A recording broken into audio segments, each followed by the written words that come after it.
예, 세 번째 소주제입니다. 정제가 아닌 분별로 사는 공동체. 예수님은 마태복음 7장 1절에서 비판을 받지 아니하려거든 비판하지 말라라고 하십니다. 근데 이 말씀은 그 분별력을 버리라는 뜻은 아닙니다. 그보다는 상대방을 정죄하는 자세를 버리라는 예수님의 경고입니다.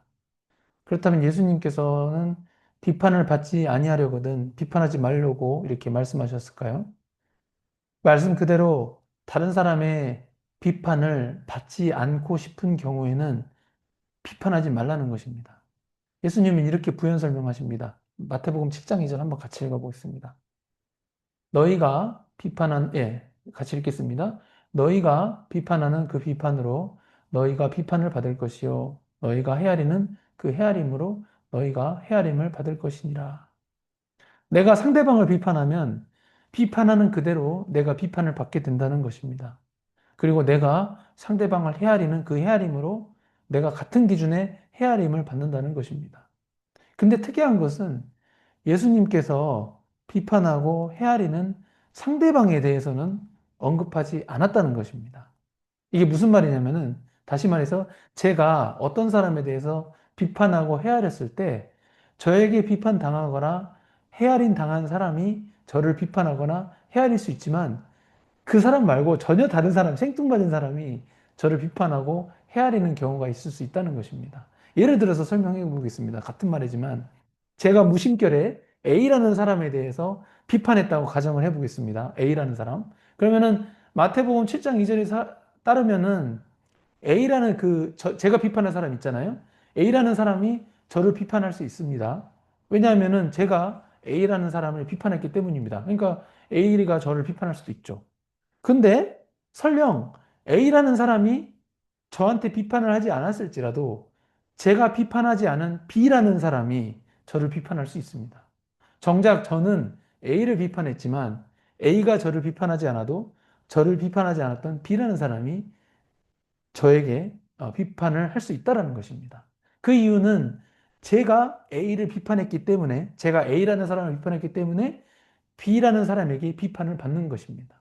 설령 B라는 사람이 제가 A를 비판한 내용을 모를지라도, 예, 그 사람이 전혀 모를지라도 우리의 삶은 이 눈에 보이지 않는 영적 세계가 있기 때문에 예수님께서 말씀하신 마태복음 7장 2절에 근거해서 제가 비판하지도 않은 B라는 사람이 저를 비판하게 되는 경우도 있다는 것입니다. 참 무섭죠. 그래서 결국 제가 A라는 사람을 비판하지 않았다면, 예? A에게도 비판받거나 B에게도 비판받는 경우가 모두 발생하지 않는 것이죠. 그러니까 내가 아예 비판을 안 해버리면 A든 B든 누구든지 나를 비판을 안 하게 된다는 거죠. 그래서 우리는 이 말씀에 따르면 상대가 누구든지 간에 최대한 비판하지 않으려고 최선을 다해야 하는 것입니다. 근데 사람이 연약하기 때문에 이게 기분이 나쁘거나 감정적으로 불안정해질 때는 상대방을 비판하기 쉽습니다. 그런데 비판하게 되면 결국 어떤 경로로든지 비판을 받게 된다는 것이 예수님의 가르침인 것입니다.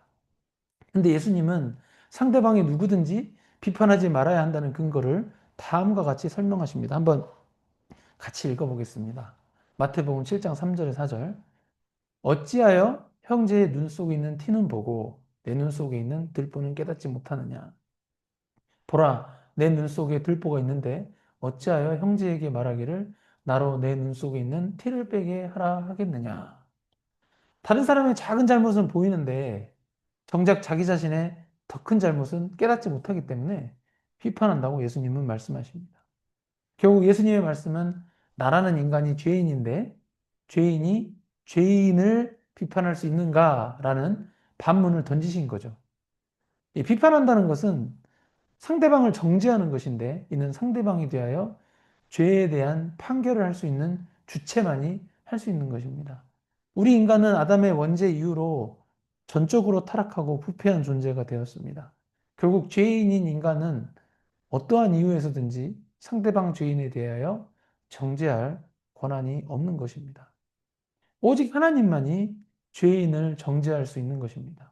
그렇다면 우리가 이거 헷갈리지 말아야 되는데 국가의 질서를 유지하는 사법 시스템에 법이 존재하고 그 법에 따라 재판을 하는 시스템은 어떻게 바라봐야 할까요? 제가 아까 죄인이 죄인을 심판할 수 없다고 했잖아요. 그런데 그것은 이 마태복음 7장 1절부터 6절과의 말씀과는 무관합니다. 마태복음의 산상수훈은 하나님의 나라에 적용되는 예수님의 계명입니다. 그와 반대로 국가의 질서를 유지하는 사법 시스템은 하나님의 나라가 아닌 이 지구상의 각 국가들이 통치하는 세상적인 수단일 뿐입니다. 그래서 마태복음 7장 1절에서 6절은 이 땅에 하나님의 나라를 구성하는 이 공교회에만 적용되는 것이고 공교회의 일원인 우리 그리스도인들에게만 적용되는 것입니다. 그렇습니다. 우리와 같은 그리스도인들에게만 적용되는 예수님의 계명인 것입니다. 그래서 예수님을 믿지 않는 불신자들에게는 이 비판하지 말라라는 이 계명이 필요하지 않은 것입니다. 그래서 불신자들이 막 서로 비판하고 뭐해도 비판하지 말라 이런 얘기를 할 필요가 없어요, 우리는. 그러나 우리 그리스도인들은 이 계명을 지키기 위해서 최선을 다해야 하는 것입니다. 이게 쉽지 않습니다. 예. 인간은 감정적인 동물이라서 감정이 불안정해지면 나도 모르게 상대방을 비판해 버립니다. 그러나 그런 그리스도인은 예수님이 단호하게 다음과 같이 말씀하십니다. 마태복음 7장 5절 한번 같이 읽겠습니다. 외식하는 자여 먼저 내 눈 속에서 들보를 빼어라. 그 후에야 밝히 보고 형제의 눈 속에서 티를 빼리라. 아멘. 이 그리스도인이라면서 비판하는 자는 외식하는 자가 되는 것입니다. 네, 저도 가슴이 찔립니다. 저도 비판 많이 하기 때문에. 저는, 저는 감정이 불안정하면은 저도 모르게 상대방을 비판하는 경우가 있기 때문입니다. 예수님께는 제가 외식하는 자로 분류될 수 있다는 것을 이 말씀으로 깨닫게 하십니다. 이 비판하지 말라라는 예수님의 가르침에서 이 마지막 구절은 매우 흥미로운 내용이 나타납니다. 이게 진짜 흥미로운 부분입니다. 한번 같이 한번 읽어보겠습니다. 마태복음 7장 6절. 거룩한 것을, 시작. 거룩한 것을 개에게 주지 말며 너희 진주를 돼지 앞에 던지지 말라. 그들이 그것을 발로 밟고 돌이켜 너희를 찢어 상하게 할까 염려하라.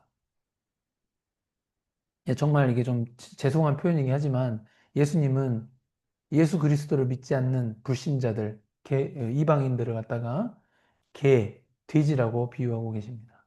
예. 하지만 예수님은 동시에 거룩한 것을 개에게 주지 말며 너희 진주를 돼지 앞에 던지지 말라고 말씀하시면서 건전한 영적 분별도 요구하십니다. 근데 여기서 이 개는 제가 이게 좀 더 정확히 말씀드려야 되는데 이 구약 성경에 보시면 이 개가 뭐를 의미하냐면 이스라엘 그 제사장들 있잖아요. 예?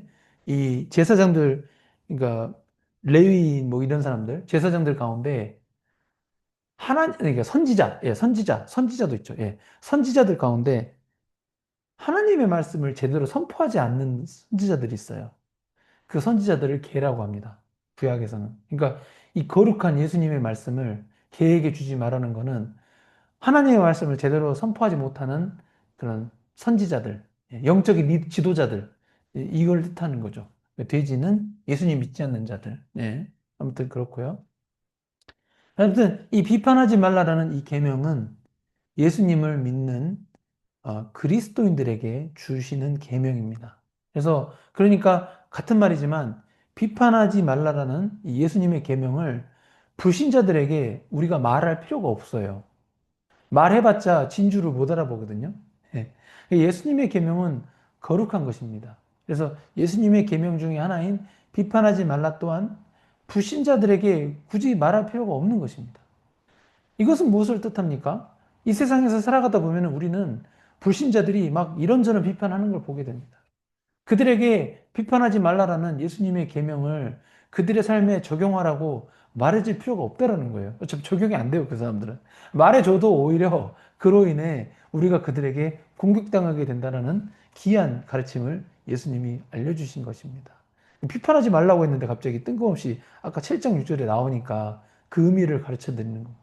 그래서 이는 성도 개인이 하나님의 뜻에 따라 그러니까 우리는 그리스도인이니까 우리는 하나님의 뜻에 따라 상대방을 비판하지 않으면서도 이 예수님의 귀한 계명을 이 불신자들이 예수님을 믿기 전까지는 가급적 말하지 않고 예? 우리가 침묵함으로써 그리스도인으로서 불신자들에게 경멸당하지 않도록 지혜롭게 삶을 살아가는 방법을 예수님이 가르쳐 주신 것입니다. 참 은혜가 되죠. 그래서 우리는 상대방을 대할 때 정죄하는 마음이 아니라 예수님의 거룩한 가르침을 불신자들에게는 가급적 말하지 말고 내 마음에만 품고 내 삶에 예수 그리스도의 계명을 적용하는 데 집중하는 영적으로 분별된 삶을 살아가야 하겠습니다. 말해봤자 싸움만 나요, 서로. 예, 예. 아멘. 예. 결론입니다. 오늘 말씀을 통해서 우리는 감추어진 경건 생활 속에 깃든 진정한 믿음을 다시 배우게 됩니다. 사람 앞에서 드러나려는 신앙은 하나님 앞에서는 껍데기입니다. 사람이 보기에는 경건해 보이고 되게 멋있어 보일 수 있지만 하나님 나라에서는 상급이 없습니다. 하지만 하나님 앞에서 드러나는 경건 생활은 영원한 상급을 하늘나라에 남깁니다. 예수님은 겉모양이 아니라 우리 마음의 중심을 보십니다. 하나님이 은밀한 중에 보시는 우리의 기도와 헌신이 이 땅에서 썩어 없어질 보물이 아닌 하늘에 쌓는 보물이 되시기를 소망합니다. 예, 은밀한 중에 보시는 너희 아버지께서 갚으시리라. 그 약속을 붙들고 참된 경건의 길을 기쁘게 걸어가시기를 바랍니다. 아멘.